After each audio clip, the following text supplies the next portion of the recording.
Hi, I'm Lee from Gorilla Wall, and what we're going to do today is I'm going to show you how to install a concrete sleeper retaining wall. So first of all, what I've done here is you need to determine where you want to put your wall. Thankfully on this block we've got some boundary pegs that we can use, and what I've done there, as you can just pan over there, Andrew, is that I've put a string line. You see that, Endo? Yeah. That's basically where the boundary is, and then I've obviously set the boundary pegs in here as well. So basically this level here as well is the damp course level of the house, and so when they fill this land in, the retaining wall is going to be at the right height to fill the backyard in. So that's why I've done the string line like that, at that height, so it gets some nice good pegs at the height that you want the retaining wall. Makes it a hell of a lot easier. And what I've also got here is we're doing a 2 metre long span concrete sleeper. I've cut this rail at 2 metres long, and basically I've marked out the holes. I've cut 2 of these, and you mark out the holes and give yourself about a 10mm gap. And I've marked, we've marked out all the holes around the block, and we've dug all the holes at a good sort of 400 to 450 wide and about 600 to 700mm deep, because it's a 600 high wall. And what we're going to do now is we've got all these laid out, and the concrete truck's here now, and we're going to start pouring it and posting it in. So I'll show you how that goes, and just follow us out here, and we'll say g'day to the concrete driver, and then I'll show you how to post it. Just keep filming that, Ando.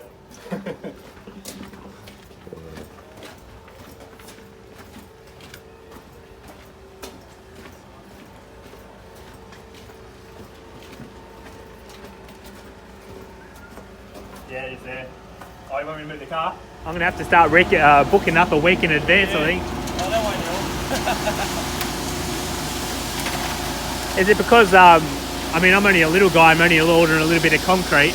They sort of go, oh, we'll push him back. Oh, don't worry. That's what happens all the time. And you know what?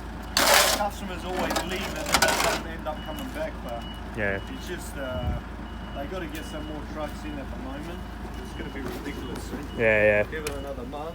Retaining wall. Yeah, retaining wall on the back here. Be good if they'd done it before the house went up, eh? Hey? Be good if they'd done it before the house went up, eh?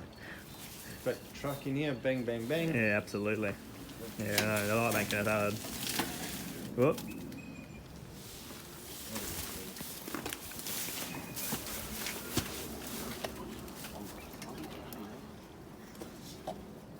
Alright, so what we're going to do now, I've already posted a couple, is string lines at the laser level. So this is effectively a 2 metre sleeper spacing. Whack that in there. There's your spacer. You grab this bad boy, and what I do is I tend to grab it at the top and let gravity do the work of levelling. And basically, pop that in there and give yourself probably a 10mm gap off the rail, so when you come to put this concrete sleepers in, it's going to be easy. So then I just put a level on it like that, and it's pretty level with the string line, and then basically I push that bad boy down. If you get to this point, you need to go a bit further, just give it a bit of a tap with the sledge. That's it. Hi again. I just thought I'd show you again how to install a post into this concrete, because it was a bit rushed before with the concrete truck. It was all go, and the concrete driver was probably looking at us thinking, what the hell's going on? So what we're going to do, we've posted it all there, as you can, and then post it all through there. You're going to just sort of scan through, and we've posted it all down there and all the way through there. And so we're going to do this last post. So this is again the 2 metre rail. We've laser levelled all these string lines to the top of our retaining wall height. If you don't have a laser level, just use a normal level, I guess, and it won't be perfectly accurate, but you do what you can do. And if you don't have long enough pegs, you can always just have the string line lower to the ground and just mark on your steel post, put a little mark for it to where you need to stop, and in terms of when you put the post in. So then basically use the spacer. You put that there, and I've just put hard up against that post, and then basically what I do then is get this big sucker, and I hold it sort of at the top, because sometimes what happens is, and hold to the string line, what happens is the weight of it makes it level, and then I just sort of slowly drop that into place. And I give myself probably about a 10mm gap between the steel post. I mean, for the spacing, just so when you're putting your sleepers in, they're going to go in nice and easy. So then what I do is I just get a level on there, looks pretty good. A level on there, looks pretty good. And then we just push it down.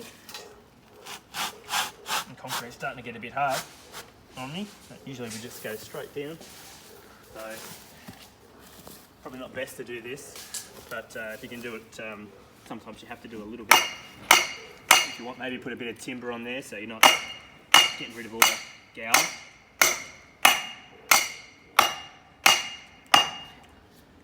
And that's pretty much it. So then you just check that that's level, which it is, and that's level.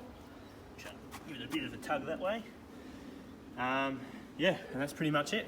So what we're going to do now is then we need to work out the pad heights, which is where you put your concrete sleeper on top of. So come over here, this is what Zach's doing. So through here is 600mm high. What Zach's doing now is he's measuring down 600, and then basically he's making a little nice smooth concrete pad for the concrete sleeper to sit on. So basically we go around and we do that, and then through the side here.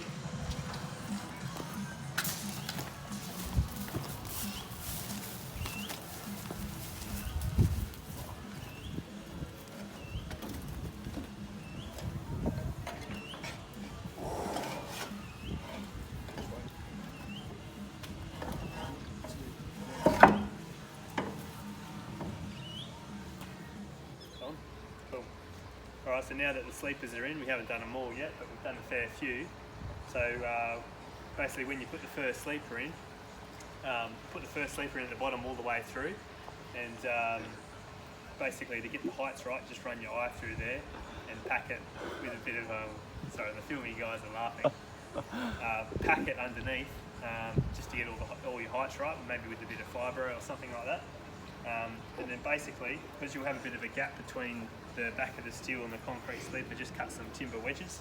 Maybe just sort of walk around here, Zach, and see. There's the back of the wall, obviously, which is a bit more rougher, but that's where you're backfilling.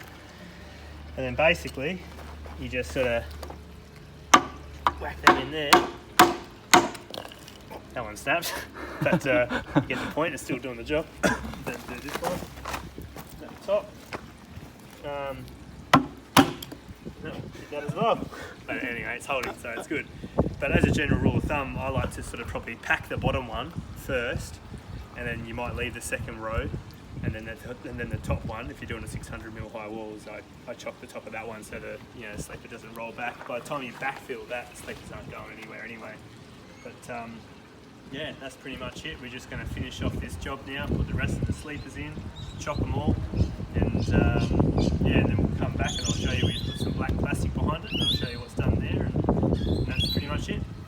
Alright, so what we've got here for our wall is some heavy duty builder's film that we just got from Bunnings, and then we've got some ag pipe here as well. So basically what you do with that, once you finished your wall, is that